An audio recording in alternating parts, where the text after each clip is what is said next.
Good morning. Welcome to the homework assignment for the Birds and Blooms Paper Paintings Collage workshop. When you come to the workshop, you need to have your underpainting prepared, and this tutorial video is going to take you through that process. So I'm working on a 2-inch boxed wood panel. I like these because I can just put a wire and hang it without framing. And I have gessoed. I have coated this with 2 coats of white gesso on the edges and on the front. I'm going to start off by taking my reference photo of this chickadee, Birds and Blooms, and I've sized it up to be exactly 8 by 8 to fit on my board. Now that's important because I'm going to teach you how to use the graphite transfer paper, our graphite transfer paper, in order to transfer the image to the board. I started doing this for students in class because the largest or the biggest complaint that people had was that they really wanted to do the class, but they felt like they couldn't draw, or that they didn't have good enough drawing skills to do the painting, but they really wanted to do the collage. So this is what I am now doing for students so that you can come up with a great drawing before you get started.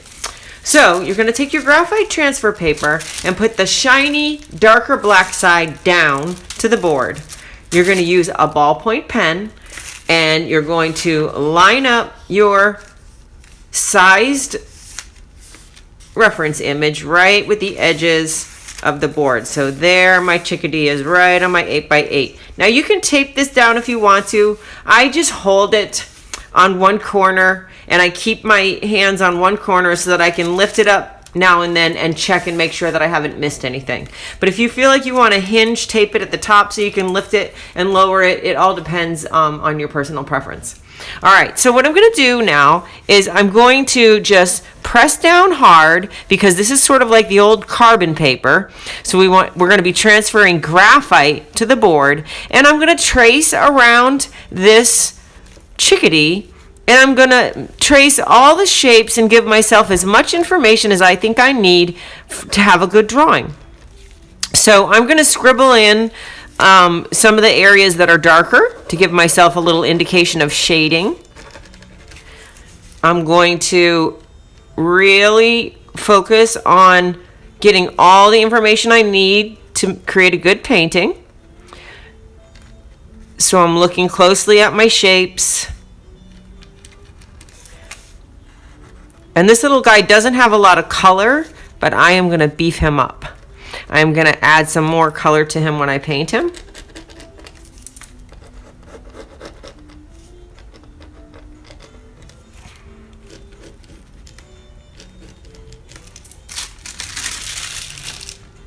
There you can see it's transferring, but I've missed a line right here, so I'm going to add that in. And we're going to continue on like this until we have a complete drawing.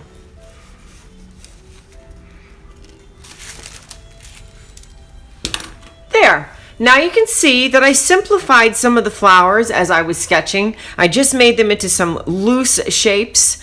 I'm going to make them a little simpler. I'm not going to get caught up in all the petals and all the details. I just want to put some floral color in there, some spring blossoms. And then I have a pretty good amount of detail with my chickadee, and I'm happy with my sketch. Now, sometimes what I like to do on the sides of the board is to extend the art around the edges. So my chickadee tail ends about there, but I could add some more flowers on the side here and extend my branch so that the art will go around the edge when you see it from the side hanging on the wall. So I'm going to do that. I'm just going to freeform add some more flowers in my sketch, and I will paint and collage these at the same time as I do the front. So now I've got my image wrapping around the sides, and I've got a good sketch on the front.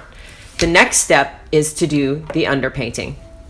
Now for the underpainting, I'm going to keep my reference photo on hand to look at the lights and the darks and the shading to make sure that I have dark, dark, dark in my dark areas, and that I have shading under the branch and in the flowers. So I'm going to keep that out as a reference. I've also set up my palette. This is my Masterson Stay Wet palette. It is, let me show you. It is a wonderful tool. It is basically a Tupperware box. Not really Tupperware, but sort of like a Tupperware. It has a lid that goes on it, and the paint stays wet in this palette box for up to a week. So you're not wasting any paint. And how does it stay wet?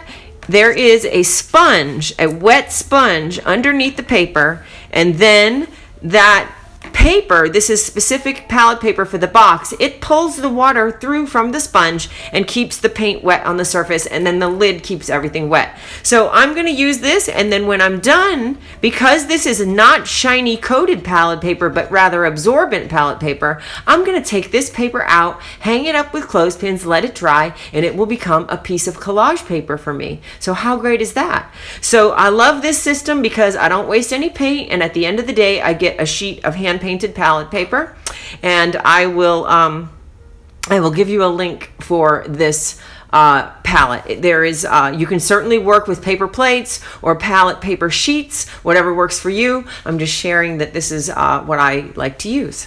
So I've set this up with my golden paints. These are tube acrylics.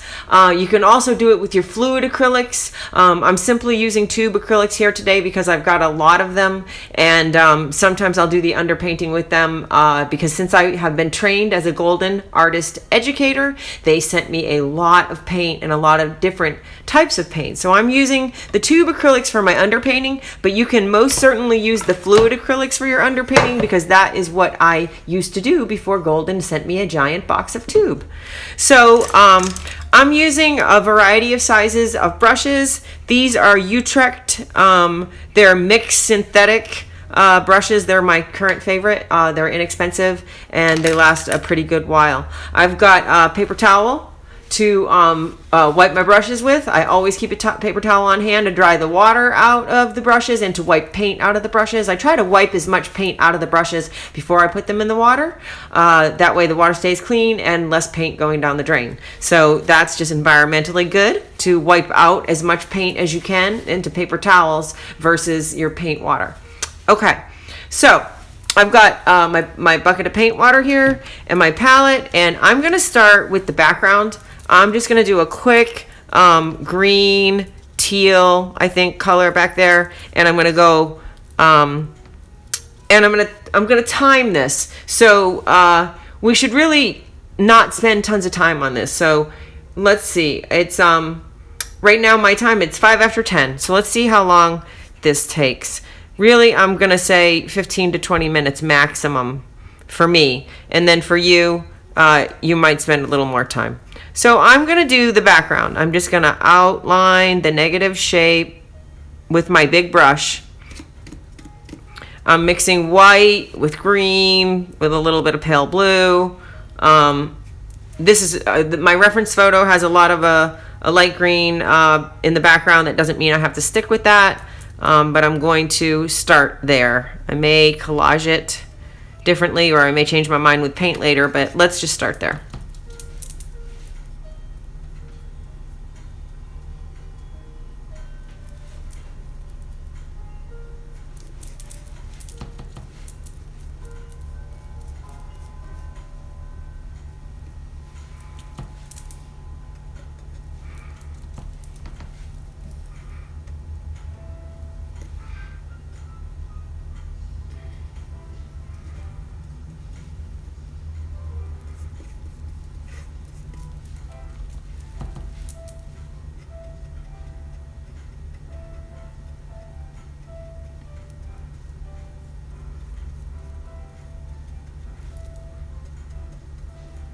Now, as I lay in this background, I'm just thinking about filling in the negative space. I'm not getting super detailed. I'm not even really worried about my colors. I'm just putting a pleasant color back there, sort of setting the backdrop.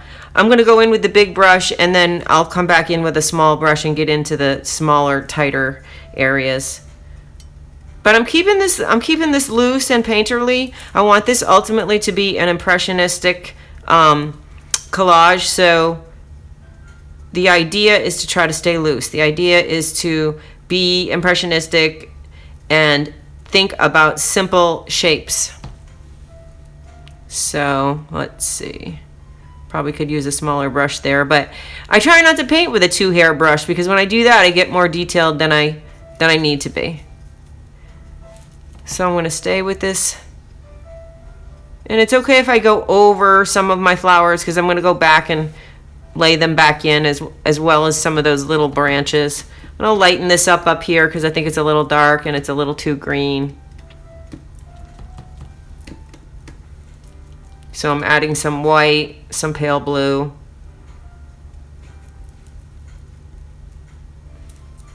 Now on this little piece, I'm going to leave the background painted. Sometimes I do collage the whole background, especially on larger pieces. But for the purpose of our class, the learning is going to be in the bird and the flowers, not so much in collaging a big, solid, flat background. There's more learning in the subject. So I'm going to suggest that you paint a background that you like and that you think you will just leave as painted. That way you can focus your collaging efforts on the bird and the blooms.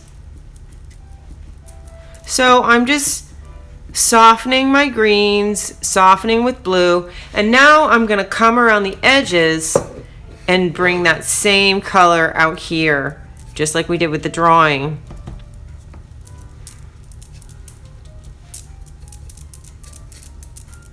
So again, I'm doing it at the same time.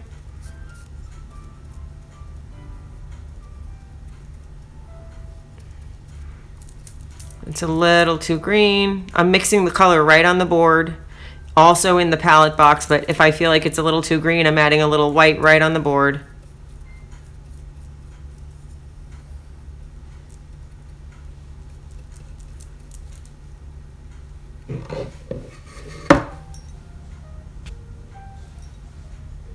So far, so good. Okay.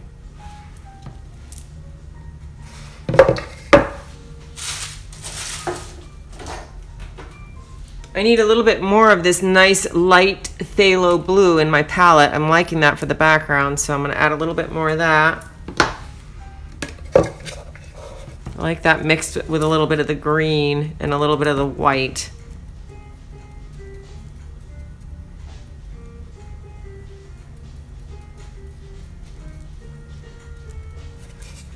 Okay, the bottom. It's important also to do the bottom because you never know where you're going to hang this, and someone might be able to see the bottom. If you hang it on a staircase and you're going up or down the stairs, you could see the bottom. So you have to finish all sides either with the art or you can paint it a solid colors. Sometimes people don't want to wrap the art around the edges, so at the end, when you're done, you could paint it a solid color.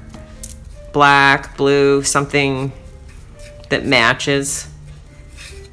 Just to clean up the edges, but you definitely want to finish all sides when you work on a box like this. Okay. There we go. So now I'm going to set that down, put my brush in the water, and get a little, I'm going to take a small brush and see if I missed any areas that I need to go in between. Not really fussy. It's been about 5-7 minutes now. Making progress.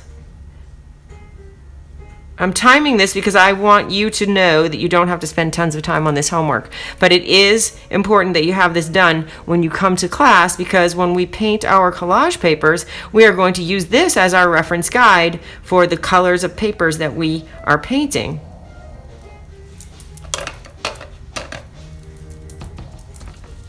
So you will also bring the paint colors that you used to do this underpainting with you so that you can make your collage papers. And that's why you should paint yours with fluid acrylics, because you're going to be using fluid acrylics to make your collage papers.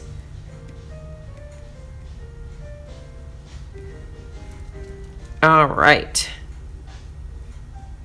A little bit of more white up here, lightening that up a little bit more at the top. I'm getting a little fussy with this background and I really don't need to do that. Okay. I don't think I actually put out any black. I'm going to put out some permanent violet dark, and I've got some dark blue, and I didn't put out any black, so I guess our chickadee is going to be dark. As long as the darks are dark, it doesn't really matter what color they are. They can be dark purple or dark blue. Look at that. That's dark enough to be the dark chickadee color, but it doesn't have to be black. He's actually kind of nice with we'll add a little blue to that. A little dark blue, a little dark purple. Looking at my reference photo to keep track of my lights and my darks and my shapes.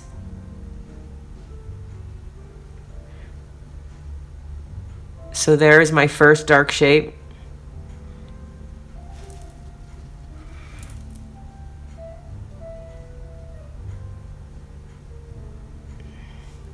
My next dark shape is under here, underneath the wing. So I'm going to lay that in. And I remember that, well, I know that because I'm looking at my reference photo, which is out of the frame, but also because I gave myself those little sketchy lines to remind myself that those were dark areas when I did the sketch. So that's always helpful to do a little cross-hatching to remind yourself of where the dark shapes are. So there's my other dark shapes. Then under his chin, he's got another shape of dark.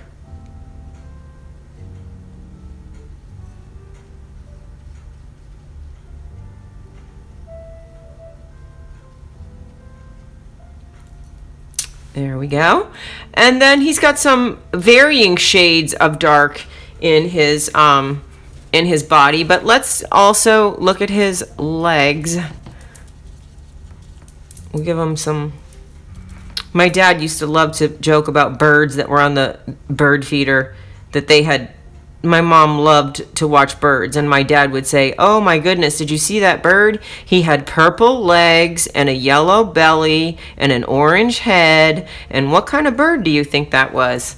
And I always think about that when I use alternate colors. So he doesn't have gray legs, he's got purple legs, but they're the right value. And that's all that matters. They need to be the right value. They're dark or they're medium or they're light. But we can have fun and make them a different color because we don't need to reproduce the photo. We have the photo. We're going to make something different, unique, special. So I'm using my small brush to paint these little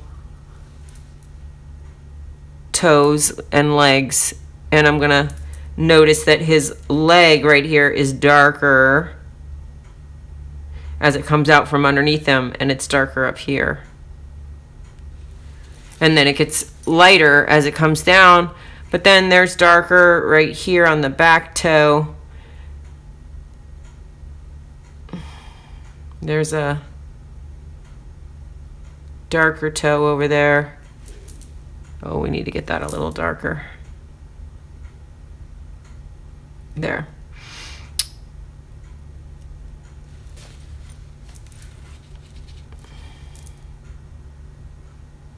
Lighten that up a little bit. Not too light. We don't want it to get as light as the background. Otherwise it's going to get lost. There. Okay, so that was my fine point brush. Now I'm going to come back into a slightly more medium point brush, and I'm going to use white and a little bit of blue, maybe, or maybe purple, to do these other shadings underneath here. So let's go with the white areas, which are right under here. Now I guess I could leave it gesso, but there's something about painting it and carving the shape in. Like I might want to make this dark shape a little bit smaller, so I'm going to overlap that with a little bit of white. And then under here, I think I'm going to come in a little bit on that purple shape. There we go. And that's white. Then I've got this is a gray tone on him, so he's going to be a little bit lighter purple there. And then out here on the tail, it was pretty light out here. That could be almost pure white. That way it stands out from the background.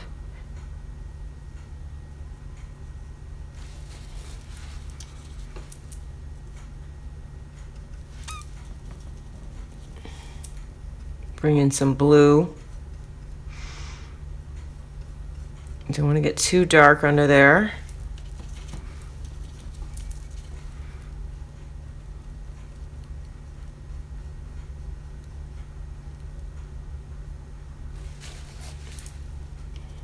Don't want to lose, we have these little lines of feathers as they go to the tail, so I'm going to add that back in. Lighten up this a little bit. I like that blue. That is an ultramarine blue. So that I'm going to use under here for the shading under the belly.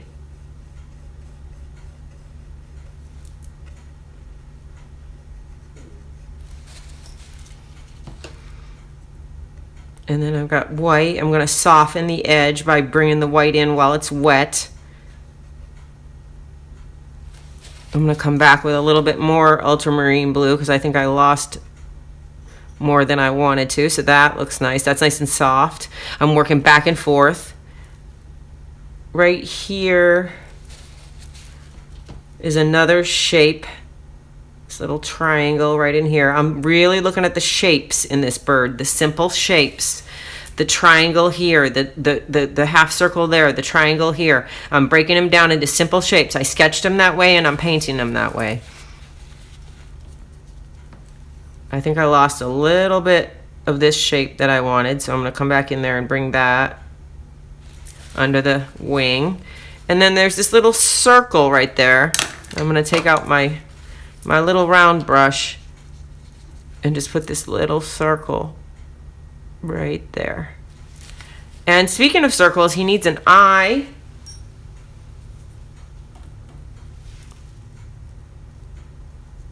So we're going to put an eye right here with the dark blue and the dark purple together. I'm going to leave a little bit of a white ring at the top, even though I'm emphasizing that little bit of space.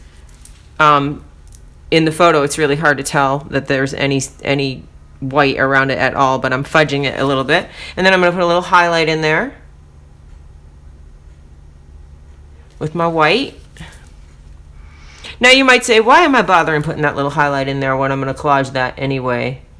And I am going to collage it. I am not going to paint it or leave it paint. But I put it there to remind myself and to go through the process and to go, this is the practice run and this is the roadmap for the collage. So I put the highlight there so that I remember that I will be putting a highlight there when I collage it. So now our little beak is going to be lighter on the top and darker on the bottom. So I'm going to go with blue triangle on the top. My hand is not so steady today. And darker triangle on the bottom.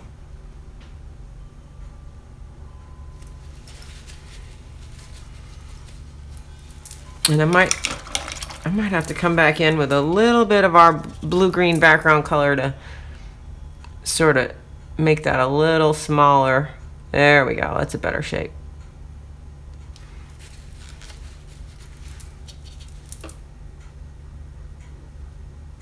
Hopefully I don't get too much blue in my background.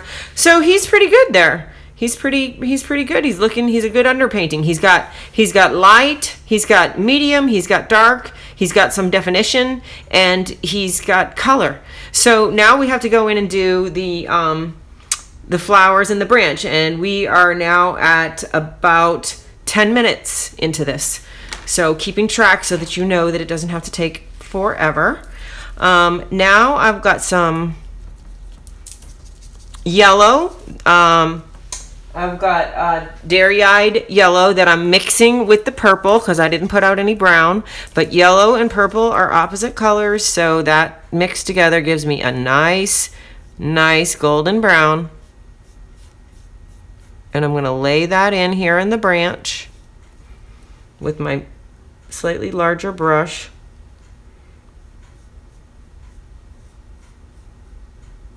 I maybe should have done the branch before I did his feet, but that's all right. Just going to carve around them. Actually, I'm going to take out my fine point brush for that, just so that I could keep his toes intact.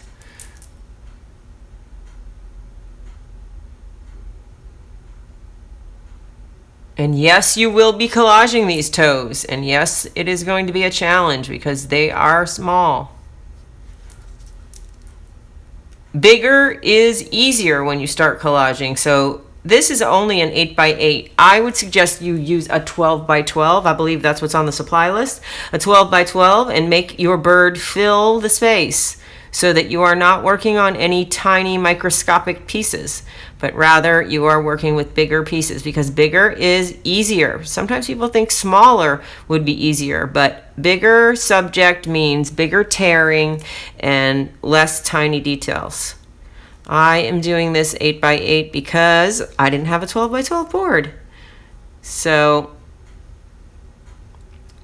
even painting 12x12 is still not going to take you too much longer.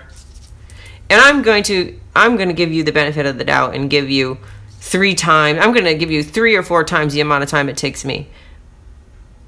I'm going to say it should take you an hour. How about that? That's not that much of a time commitment. So you have an hour's worth of homework before you come to class. All right, now,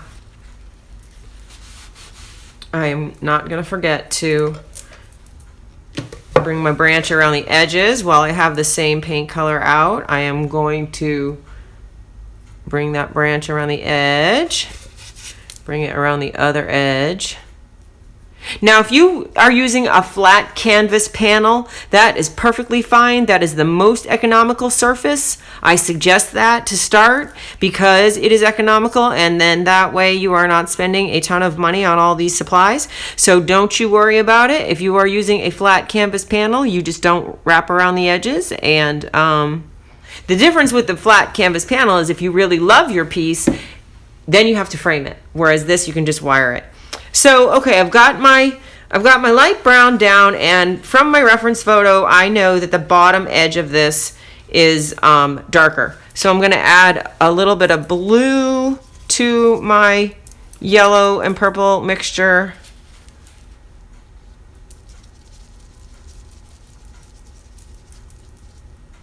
See if I get it a little darker. Adding a little bit of yellow back in there. Oh, that made it too light. It would be easier just to squeeze out some Van Dyke brown, but I'm working with what I've got here. So, okay. So I've got purple, yellow. Hopefully this is a little darker. Yep, there we go. So that's a little darker, and the bottom of my branch is darker because the light source is from above. The sun is the light source, and it's from above. So underneath here is a little darker. So I'm going to paint that in a little darker on the bottom. Give it a little shading. And I wipe my brush out on my paper towel and get my fine brush and add a little shading to these areas that I can't get to with the bigger brush.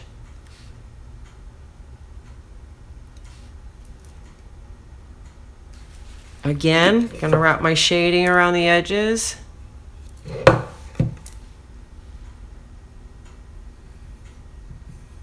Okay. And now we are onto the flowers. So I've put out some light magenta and some quinacridone red.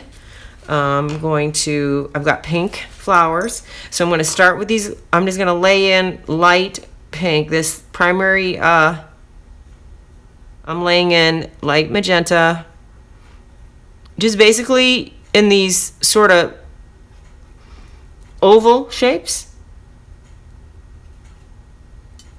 Really simple with my flat brush. Keeping the shape simple, following my sketch. Now I'm going to come back with my smaller brush and get myself a little white for some highlights, because we want to have light, medium, and dark on everything. So we're going to add some highlights on top of the color that we already put down. It's a little white, it's got a little pink in it, and since everything's wet, it's blending right on the board. So the white is not pure white, it's picking up some of that pink. That's why it's important to work fast, keep everything wet, go back and forth, pushing and pulling the color. Those are looking pretty good. Do some highlights here.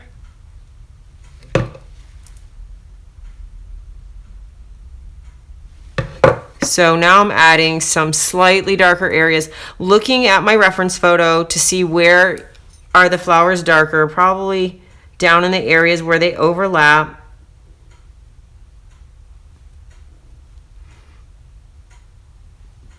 I'm even adding a few extra shapes here as I paint because they're just simple ovals. They're just a bunch of simple oval petals.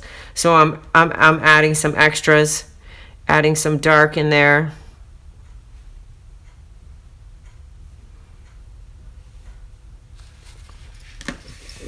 And do the same thing on the sides while I have the same color on my brush. That's important.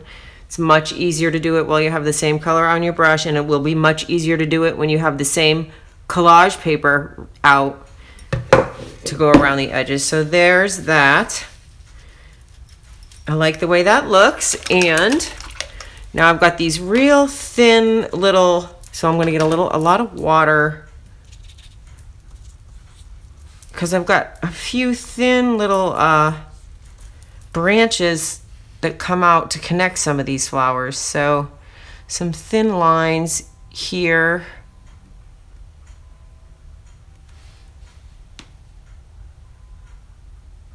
Just drawing those in last.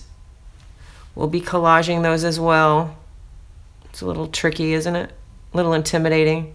I'll teach you how to tear thin. Don't you worry. This is a flowering spring tree. Being from New England and being familiar with flowering, I'm going to add a petal there because we have a branch with nothing on it.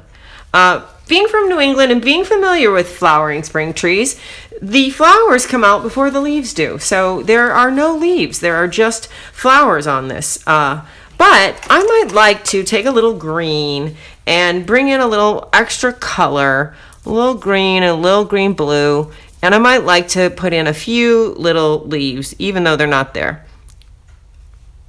You can do that because you are the artist. So I'm going to mix up a nice sort of a springy yellowy green. There we go.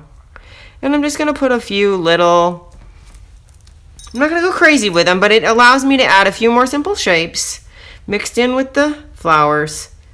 So that's basically it. This is my underpainting. I've got all the information that I need to collage. I've got a purple chickadee who in the reference photo is really gray, but he's purple here, and when I collage him, I may sort of push him a little more towards gray or grayish purple, but this is kind of fun color. So this brown that I mixed up, if I put a little bit of that over the purple, it might tone it down a little, make him a little less purpley, but I don't mind the purple. And again, as long as the darks are dark and the lights are light and the mediums are medium, it doesn't really matter what color it is. He could be an orange bird with purple legs and a yellow head, just like my dad used to like to joke about. Email me if you have any questions. This is the homework for the Birds and Blooms Paper Paintings Collage Workshop. This is your demo video, and I can't wait to see you in class.